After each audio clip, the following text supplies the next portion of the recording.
First of all, my name is Ed Rosenberg, or Frank Rosenberg. Thank you. I want to explain a little bit of how this all came to be. I think we all know this is a lot more than just an Amazon conference to get tips and tricks. I think it's a little bit more than that, even though we definitely have that component. The reason why we have this group and how it started is actually, how many people over here are selling on Amazon and we're not, for more than 3 years, and we're never suspended? Raise your hands. You can leave right now. Very few of us, and when I got suspended, it was actually around May time, and I felt paralyzed, just like I'm sure it's happened to many of you. And I went back and forth with seller performance, sending emails, and really a horrible experience how just out of thin air they can just take away your business for what I thought was no reason, although everybody always thinks that. And I had some emails back and forth until I finally got back on. But when I finally got back on, I deleted all my listings, and I'm a private label seller, and if you're aware what that means, it's a pretty big mistake. At that point, I realized that the only reason why it's happening, and that there are little pieces of information, which if you don't have, can literally change your life.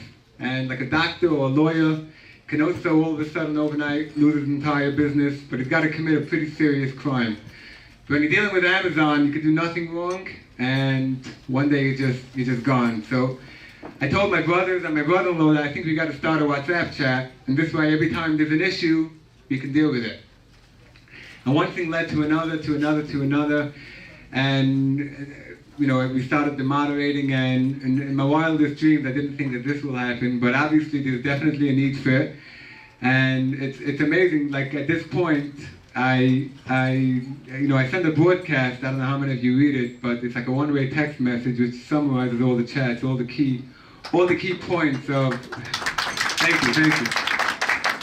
So at one point I was saying that if somebody has a problem, you should wait until his problem is solved, then wait a few minutes and then start something new. If a guy's spilling his heart, don't just mix in and break the flow of the conversation. And then I was thinking that I didn't say if you fix the problem, I said when you fix the problem. So you see that when you work as a group, which we're all doing, and the group is way beyond there. You're dealing with Miami, London, Israel, Baltimore. It's amazing how we're all dealing with the same issues. And when you deal with a group, it's not if the problem is going to be solved, it's when the problem is going to be solved. And I was thinking that maybe we can take this concept and maybe we can bring it to other industries, or if anybody has any ideas.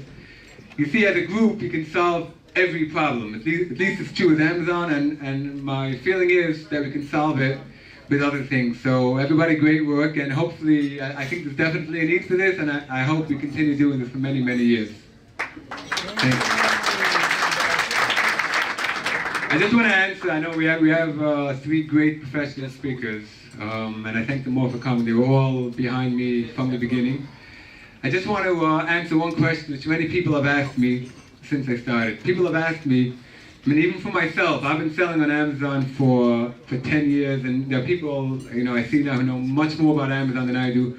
Why should I help somebody? I put in sweat, I put in tears. What's in it for me? Like, I understand. So I'm going to give 2 answers to that question. The first question is, when was the last time in the history of the world, you don't have to look at the chat all day, and some of us do, but you don't have to.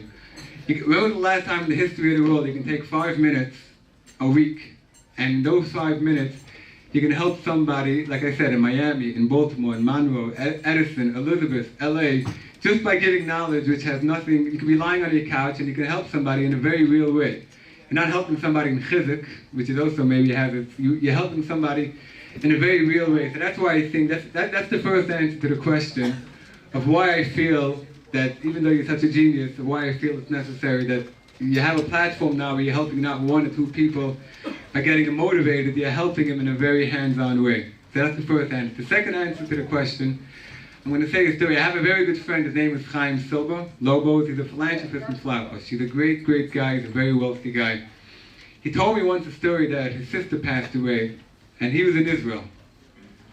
And Israel, he was 6 or 7 hours ahead, and he called up the Chevra Kadisha guy, the Jewish burial service people, and he called up, and he woke up the guy 5 in the morning, and he said, I'm so sorry to bother you. I really didn't want to bother you, but my sister passed away, and I'm in Israel, and there's no one else to take care of her.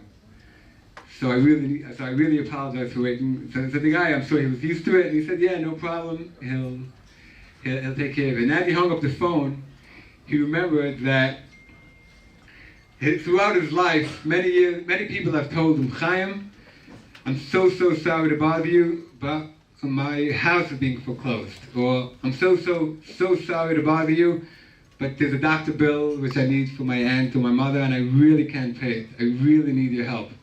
And a little bit inside of him always felt that, like I'm always helping other people.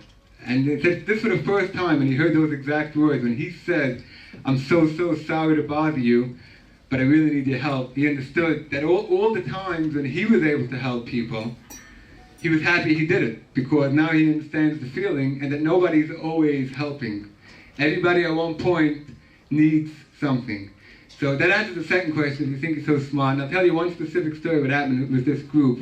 A few weeks ago, I was having the same problem. There was an issue with the tracking numbers not being updated. And Amazon is extremely strict, where if you submit tracking and then it doesn't get scanned, so Amazon is extremely strict. They say that you printed out a label and you didn't actually ship it. So this guy kept leaving me voicemails. The Hasidic guy, obviously he knew very little about Amazon. He barely knew English. And he kept saying, Eddie, what's coming team, my metrics, what's going to be? So I said, I'll tell you the truth, I have the same problem, and I think it's something in the Borough Park area, everybody's having the same problem. So for a week he was talking with somebody in the chat, I have no idea who it is, and then finally he got an answer to the question that if you do the scan form, then that takes care of the problem, because at least, take part, because at least they realized that there was something there. When they scanned the scan form, they at least realized they were there. And the first thing this guy did was, Eddie, zug the oilem as a business in a scan form. So you see that even if you don't, the first second he had something to offer, which is good information, because I myself, to be honest, I started using this now. Even though I knew about it, I never knew how much it really helps. I myself actually started. You see that we created this environment that if you have something to offer, and it's definitely not going to hurt you, there's no reason why you shouldn't help. So that's why I think we should do it, and again, I want to thank everyone for coming.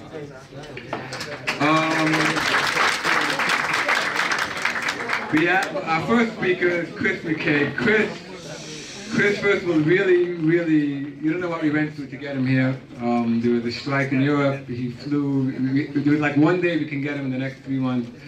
When we started this program, everybody said that you can't have an Amazon program, which, let's face it, is dealing with compliance and suspension issues. You can't have it without the godfather of Amazon suspensions, and that's Chris McCabe. Chris is from Boston. He drove in today after flying from Spain. He kept in touch. He's helped dozens of people in our group. He's a real mensch. He has a lot of compassion. He knows the feeling when someone gets suspended. He's worked at Amazon for 7 years. So let me welcome Chris McCabe.